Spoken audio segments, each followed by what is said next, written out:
for the real method of reaching enlightenment and liberation in one lifetime, you have to see the light. You have to hear the Buddha's teaching. They call it the currents from the higher dimension, which is in your body also. But you have to reconnect it with the universal high dimension power, okay? If not, then you can sit forever like the student of that Zen master who keep sitting there. And the teacher went and showed him that polishing the bricks cannot make them into a mirror.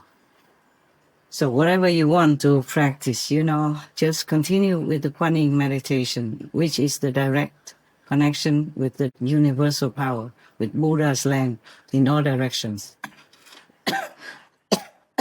with God's heavenly abode. And do not feel proud of that either, okay? If you improve yourself each day, become more and more enlightened, then be happy, be grateful. Thank God, thank all the masters and the Buddhas that bless you and help you to have that meditation shortcut in your life, their blessing to protect you, and that you can also practice and bless yourself and bless the world to some degree at the same time. Just always be grateful, be humble, okay? That's the way, yeah?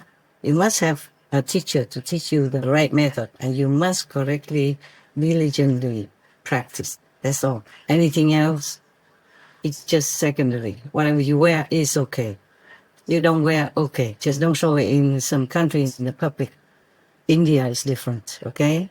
They will recognize the practitioners, not like anybody just can strip off and then go walking bloom on the street. The police will come and respectfully bring you somewhere.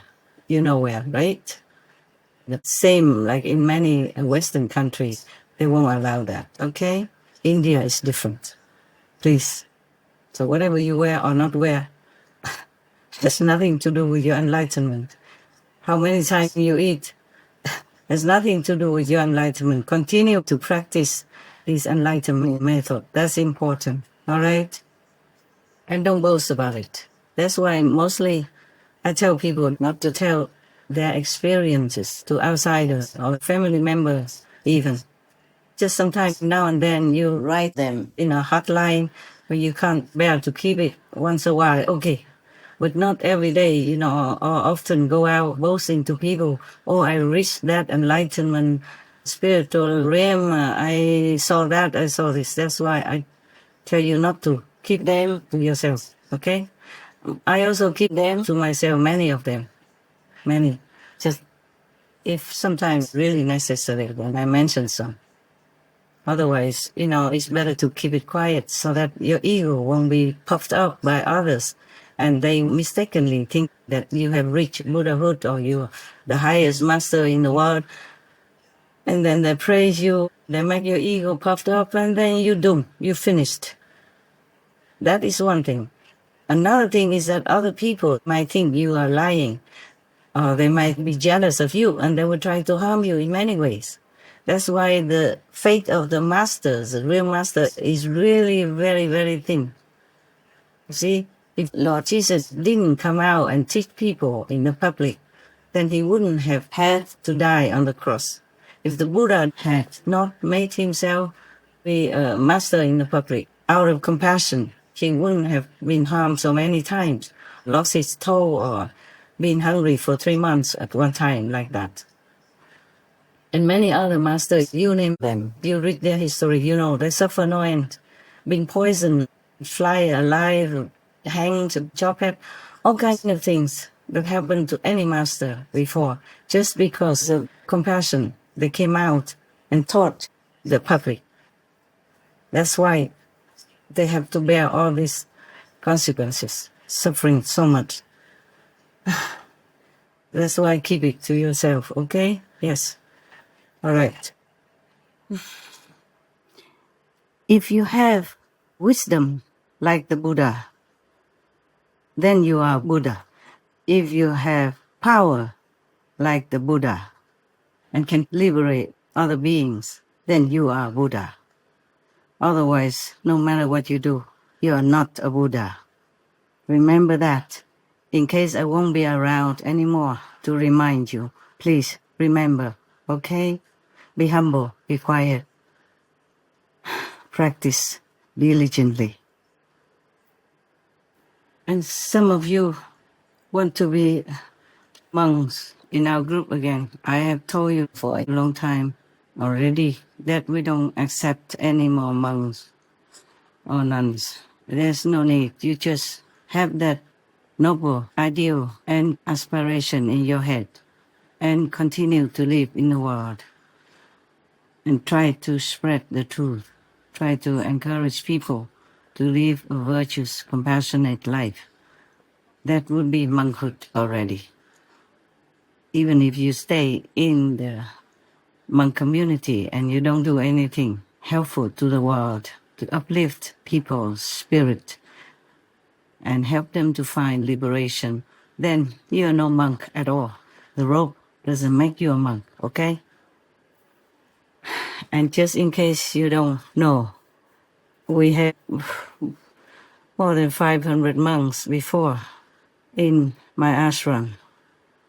And then slowly, the numbers decreased because maybe not suitable to some. And the most unsuitable is they have some gender issue.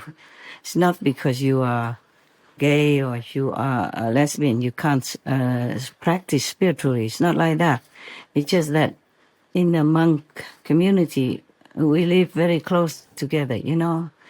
In my case, we have one mountain for the monks and the other mountain for me and the nuns. It was like that. But still, within the nuns community, there was trouble, you know, it happened. Some issues arose, so then later we had to separate. The real monks and nuns, they stay, and the rest continue to practice at home.